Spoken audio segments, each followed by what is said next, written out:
Hello everyone, my name's Joe Cuthbertson. Welcome to the Pre-Hospital and Disaster Medicine podcast series. This is our 6th podcast.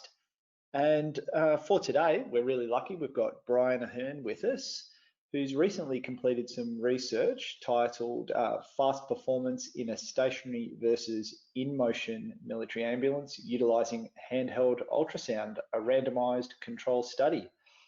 Welcome to the podcast series, Brian. Oh, thanks, Joe. Great to have you here. Before we kick into the research, can you tell us a little bit about yourself, your background, and where you're working at the moment?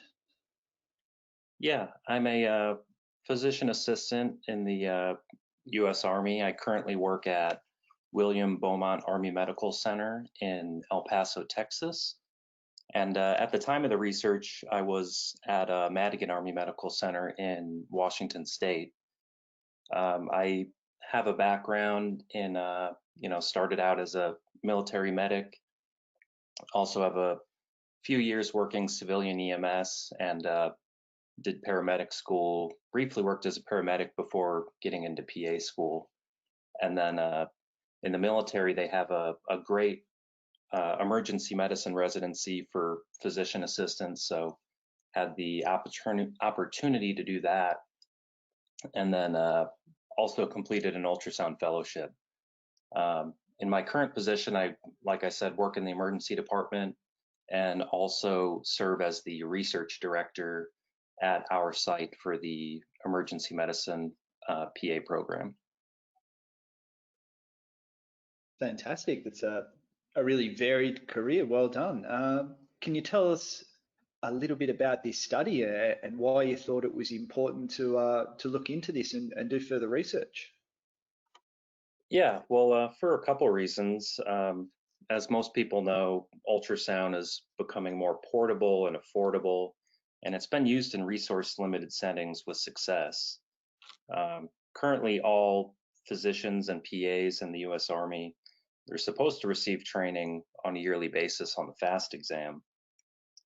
So we figured it's only a matter of time before someone, be it a medic, PA, physician, is faced with the somewhat complicated decision of whether to perform a FAST prior to transport or during transport. So we wanted to see what the effect of a moderate amount of ambulance turbulence would be on a FAST exam. And two, it's important to evaluate these technologies, handheld ultrasound, in the environments they're most likely to be used.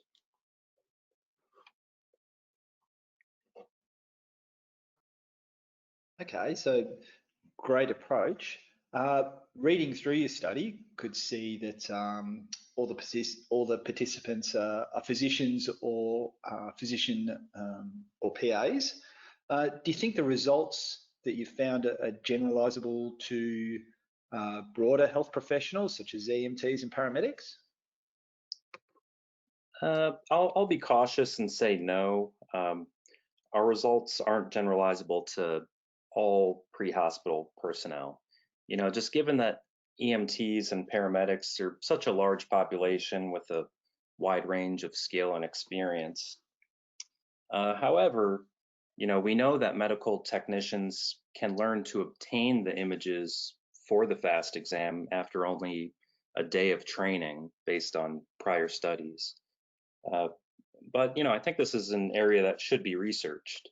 And we actually have an ongoing study assessing special operations medics' FAST performance in ambulances to better assess this answer for the military medic population.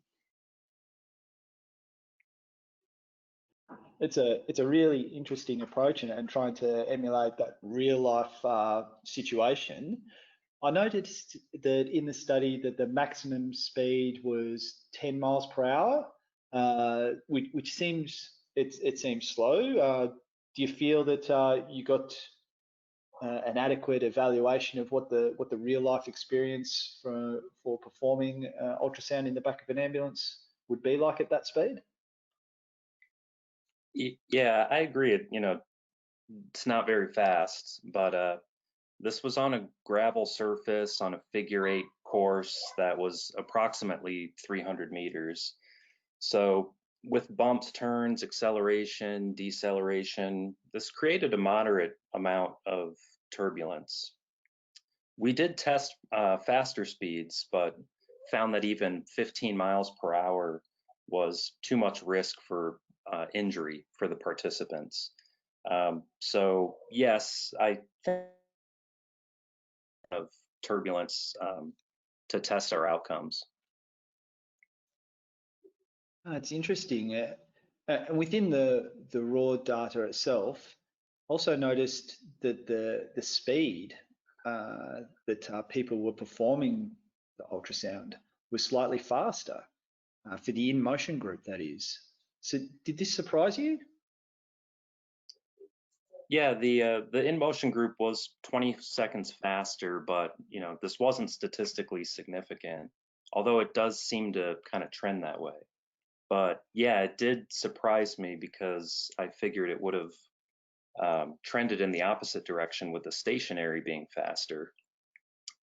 Um, you know, in riding in the back of the ambulance and talking with some of the participants, I think once that ambulance started moving, the experience was that turbulence kind of caused a fight or flight response in the participants and just kind of prompted them to complete the exam as fast as possible.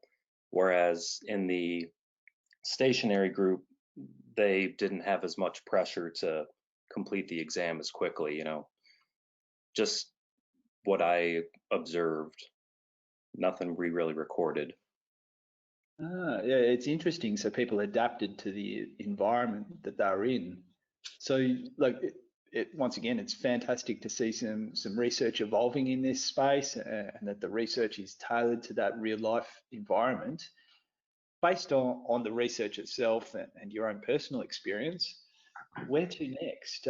What sort of recommendations have you found or have you put together following this research, and where do you think we should be directing future effort? Well, based on our data, the fast image acquisition scores, which is the ability to obtain the required images for the fast, were slightly lower in the in-motion group, but didn't affect time or diagnostic accuracy. Our study and other research have shown that ultrasound performance in ambulances is feasible. And, recommendation-wise, there's a lot of factors to consider when performing a fast or any other ultrasound exam in an ambulance, but I'd say one of the most important would be communication with the driver. So, it's obvious to experienced EMS personnel, but I don't think it's second nature to many in the military, and especially not PAs or physicians without EMS experience. So, like any other procedure you perform in the ambulance, like a 12 lead or an IV, let your driver know you're performing the exam and they can give you a heads up when approaching rough terrain, and they could try to make it easy on turns and acceleration, deceleration, etc. And if conditions are anticipated to create a lot of turbulence, I would prioritize your own safety and consider performing the exam either prior to departing or putting it off until it's safe to perform the exam. That's some great practical advice, Brian. Look, thanks so much for taking the time to speak with us today and talk about your research and some of the findings. It's really exciting to have you publishing with us. And do you have any final thoughts for us for the podcast today? No additional thoughts, just, thank you so much for having me and for giving me the opportunity to talk about our research. Brilliant. Thank you, Brian, and thank you for those that are dialing into the podcast series. Hope to see and hear from you again soon. Thanks very much. Thanks, Joe.